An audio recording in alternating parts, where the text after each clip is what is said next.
Bienvenue dans la série Culture Tech, la parole au réseau, la série audio qui explore les initiatives pédagogiques du réseau culturel français à l'étranger. Aujourd'hui, nous nous rendons en Bulgarie, à Varna et à Sofia. Nous partons à la découverte du projet intitulé Choix Goncourt de la Bulgarie, un projet de lecture et d'écriture.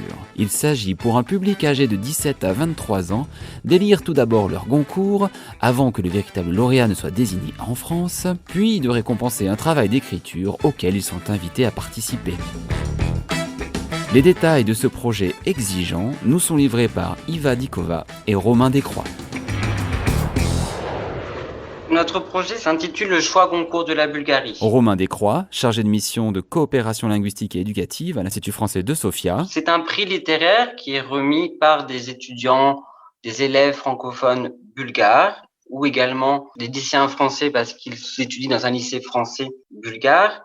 Et en fait, le but, c'est d'attribuer un prix littéraire de la même façon que le prix Goncourt.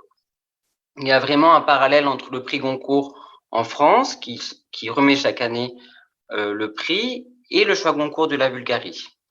D'ailleurs, notre fonctionnement du choix Goncourt s'inspire du prix Goncourt. Les romans que nous sélectionnons, ce sont les 4 romans de la 3e sélection officielle du prix Goncourt. Je suis d'ailleurs régulièrement en contact avec l'Académie Goncourt elle-même. On vise le public scolaire, donc les élèves. Iva Dikova, attachée de coopération pour le français, représentante de l'Institut français de Bulgarie à Varna. Les universités, leurs professeurs, parce que ça permet aussi d'avoir une certaine influence sur le choix, les choix qui sont faits au niveau de la conception des programmes à l'université. Nous achetons les livres, mais depuis cette année, nous allons travailler plus en utilisant Culture Tech parce que cela permet d'accéder à plusieurs exemplaires des livres et cela permet aux élèves et aux étudiants de lire au même moment. Dès que la 3e sélection officielle du prix Goncourt en France est publiée, nous, on va contacter Culture Tech pour savoir si les 4 romans seront disponibles. Et on essaye, grâce à Culture Tech ou grâce au roman papier, de choisir un extrait. Ce sont 4 extraits d'à peu près environ une page et demie grand maximum. Et on invite tous les élèves participants, chaque équipe, à imaginer la suite d'un de ces extraits, dans le but de leur faire écrire une suite, de leur faire écrire une écriture d'invention entre 800 et 1000 mots. En effet, on récompense la rédaction des écritures d'invention et ensuite on procède aux délibérations pour élire le roman auquel le prix sera décerné. Les Bulgares aiment énormément l'aspect compétitif et l'idée qu'il y ait un prix à gagner dans le choix Goncourt, l'idée de décerner un prix pour une équipe bulgare, ça les motive encore plus à prendre part au choix Goncourt. Et le deuxième facteur de motivation, c'est la rencontre avec l'auteur français. Donc, c'est pourquoi nous n'avons pas pu encore organiser cette année les délibérations, car nous n'avons pas pu faire venir un auteur en présentiel. Nos équipes ne souhaitent pas qu'on organise des délibérations à distance, par Zoom.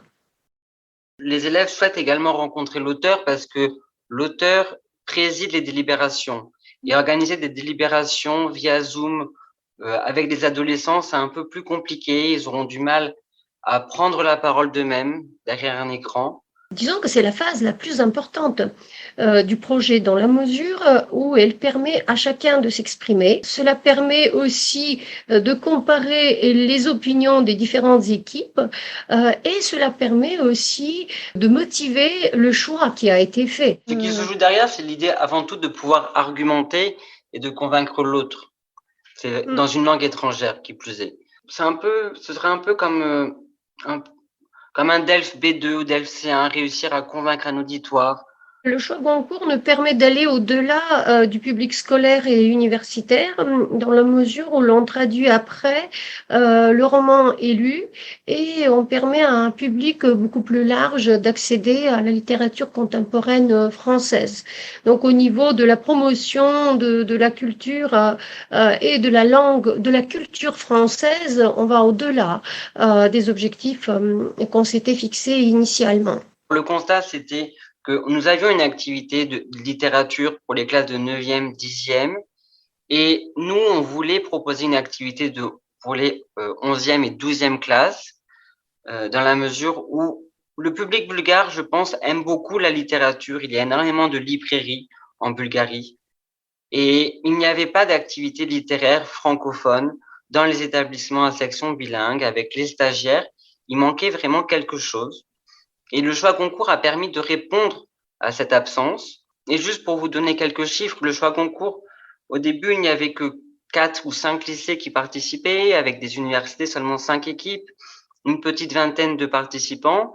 Et l'année dernière, on était à 9 équipes IVA et quasiment 40 élèves participants, répartis sur toute la Bulgarie, avec des publics différents, des lycéens bulgares en classe de première et de terminale bulgare, des lycées français et des universités avec des étudiants en lettres françaises, en lettres appliquées. Moi, je suis le fruit d'un lycée bilingue et c'est à l'époque communiste que j'ai appris le français dans un lycée bilingue.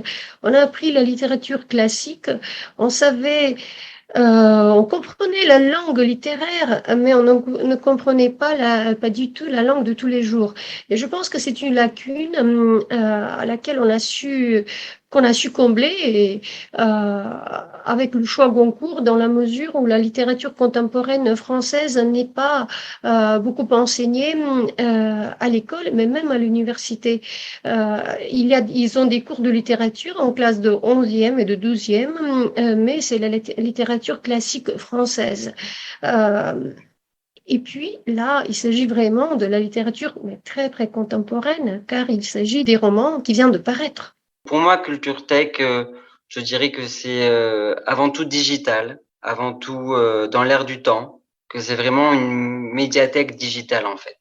C'est comme si on avait une bibliothèque à côté de nous, face à nous, 24 heures sur 24. C'est aussi notre lien avec la France d'aujourd'hui et la possibilité de faire le plein de culture. Pour moi, ce sont les mots-clés. Le conseil que je donnerais, c'est vraiment de partir de Culture Tech et de se rendre compte des capacités que Culture Tech a aujourd'hui, de tout ce qu'on peut faire avec Culture Tech et de se rendre compte qu'on peut faire les choses différemment.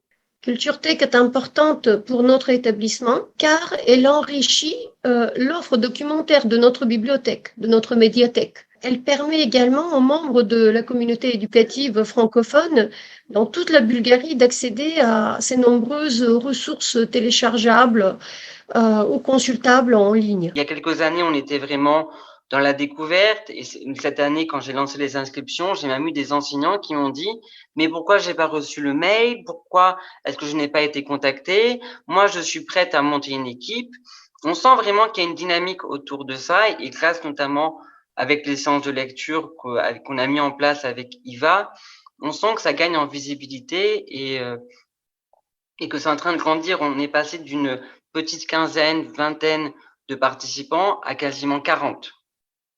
Moi, ce qui m'a touchée, c'est le retour à la fin de chaque séance de lecture. Les professeurs étaient très contents, ils nous remerciaient et ils mettaient en valeur l'apport de ces séances de lecture à la réussite du projet.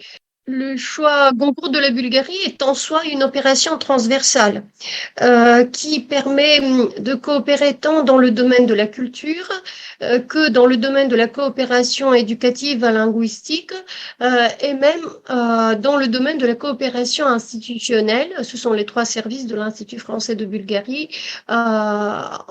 car on a des liens avec une édition.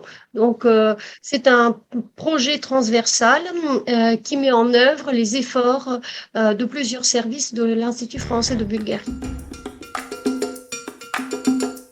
Il était donc possible d'expatrier en quelque sorte notre prix Goncourt, une initiative permise par l'énergie et la détermination de Iva, Romain et leur équipe, bien entendu, mais également par l'entremise technologique de l'outil Culture Tech. De quoi donner des idées. À bientôt pour une nouvelle capsule de Culture Tech, la parole au réseau.